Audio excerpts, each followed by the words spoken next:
But now we will jump into 1140. They ranked the top 40 Sacramento Kings of all time. Very interesting list. A lot of names we know on there. Some names we also don't know, don't recognize on there. So we'll name them all, though. We'll start with the top 3.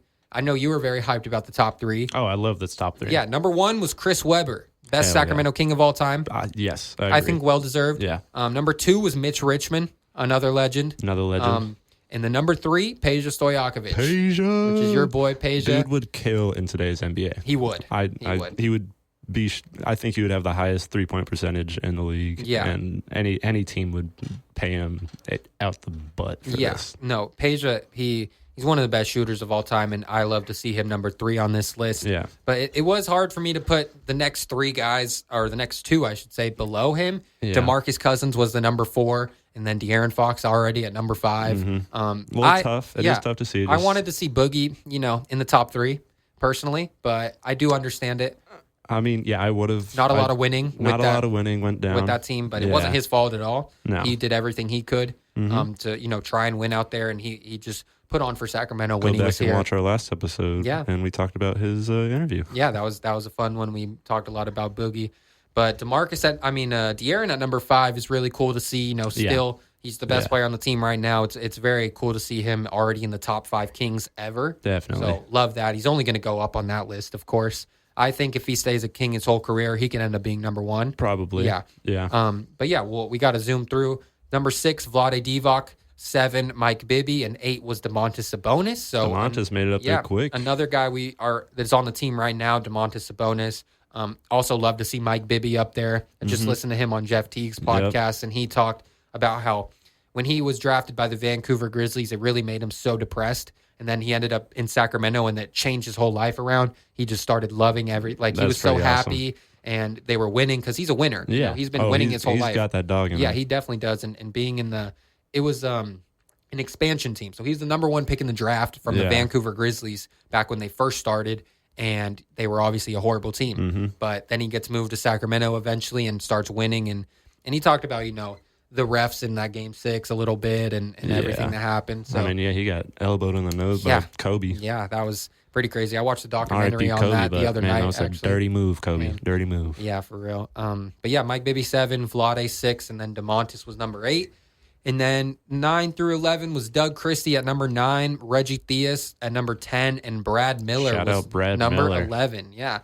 I don't know if Brad Miller should be this high. I don't think he should be. I think, but Bobby I do Jackson, love his game. I love his game. Bobby Jackson and Kevin Martin should be higher than him, though. Yeah, I think Brad Miller was definitely a winner and definitely impacted winning. Yeah. I know it was before our time, really being able to watch every game, but yeah, Brad Miller, he's just a great hustle guy, from my eyes, from what I remember about him. He was just a great hustle guy, made the right play all the time. Definitely. But Bobby Jackson and Kevin Martin, like you said, were more putting the ball in the basket. Yeah. I mean, Kevin Martin, he played on the team when obviously they were struggling quite a bit. At the end of the play, I think he made the playoffs once with us, and then he went to Houston, but he averaged like 24. Over 20 for sure. On our team. Yeah, with the ugliest jump shot. One of the ugliest jump shots. Probably the ugliest jump shot. Yeah.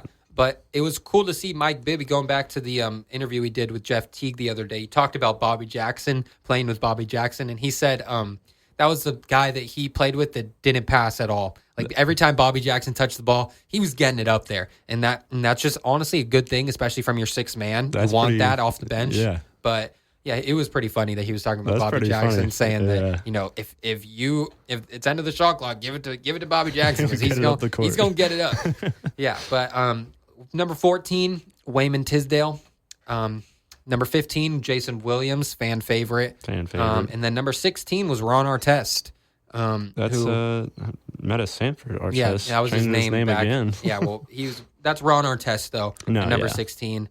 And then I gotta say something. I don't think Jason Williams should be that high on the list. Wow. Okay. Obviously, he didn't win a lot. Obviously, a fan favorite, and then also you look back at his stats and how he played. Yeah.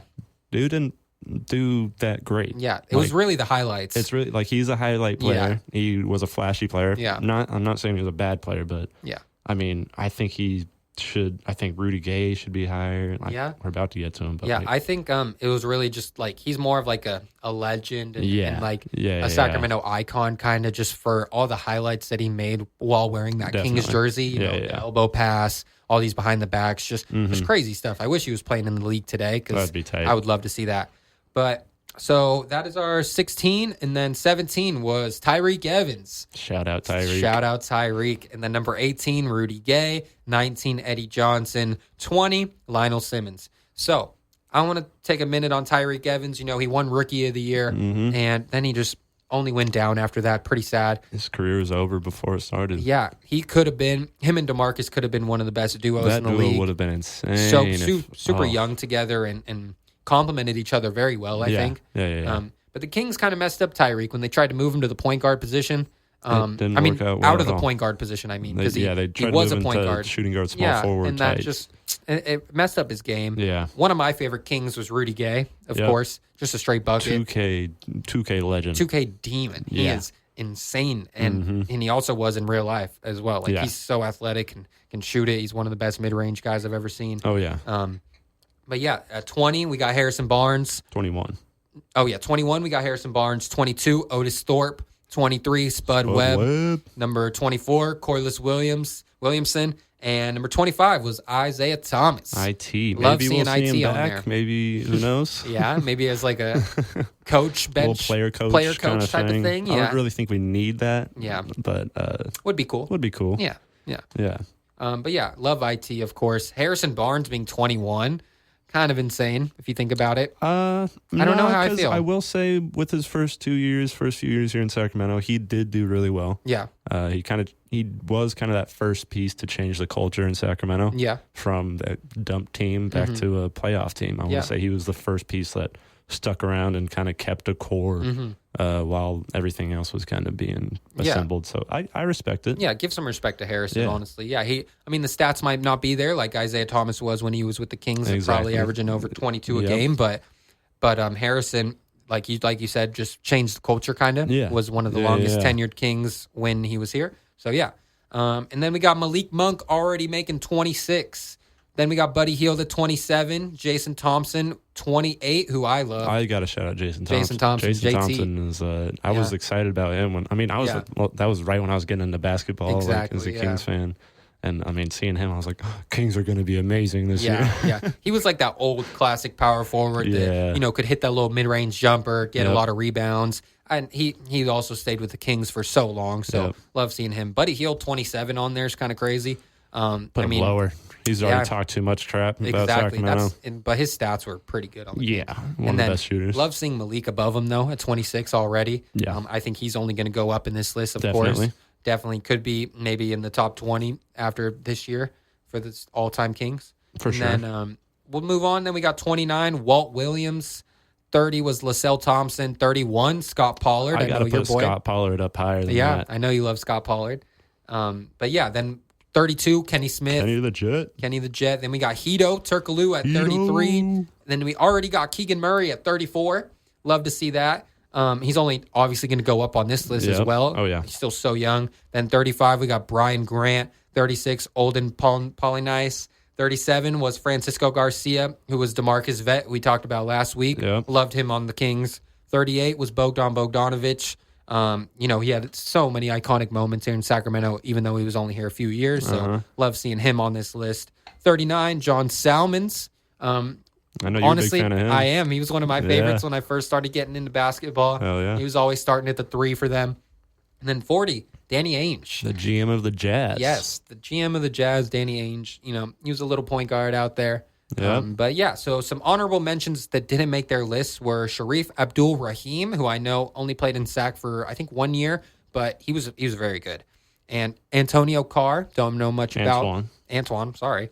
Obviously showing my age right there. But then we got Darren Collison, who I love. Darren Collison was amazing. I had season tickets when they had him starting at the point, and he was one of my favorite guys. Tyrese Halliburton didn't make it. He was only here for about 1.5 years. And then we got Rodney McRae. Rajon Rondo. Should have been on there, even though he only played 1 year. Led the league in assists. Got a Rondo jersey that year, so wish he stayed, honestly. Then we got Marcus Thornton, who a lot of Kings fans were mad he wasn't on this list. I think he definitely should have been on this list. Probably. Yeah. Like, he had a lot of big games. I was actually at his career high game against the Indiana Pacers back in 2012, I think, or 2013 when they played the Indiana Pacers. He had 42. Damn. He had 42 that game. Damn. Marcus Thornton was lighting it up. And I remember it so well. Beno Udrih didn't make the list. I got to give a shout out to Beno. That was my first jersey ever, actually. I got a basketball in my room signed by Beno Udrih. Wow, love Beno. Yeah. That was the first jersey I ever got. Yeah, he was nice. And then Bonzi Wells, who I know a lot of Kings fans definitely loved. I was at the barbershop yesterday, and the guy cutting my hair was a big Kings fan, and he shouted out Bonzi Wells and said that was one of his favorite guys back in the day. Hell yeah. Just a beast on the offensive rebounds and, defense and all that. There we go. And then another guy, Mike Woodson, didn't make the list. But yeah, that was their top 40 list. It's kind of fun to look at. It's a cool list. Just looking back at some history and just kind of, bringing back some memories for a lot of Kings fans. Definitely. Yeah, so shout out to 1140. That's Kyle Draper's show out there. Shout out Kyle Draper. Yeah, so that's a fun list. We'll maybe make our own next year. We'll see how it goes. That'd be pretty tight. But yeah, so let's move.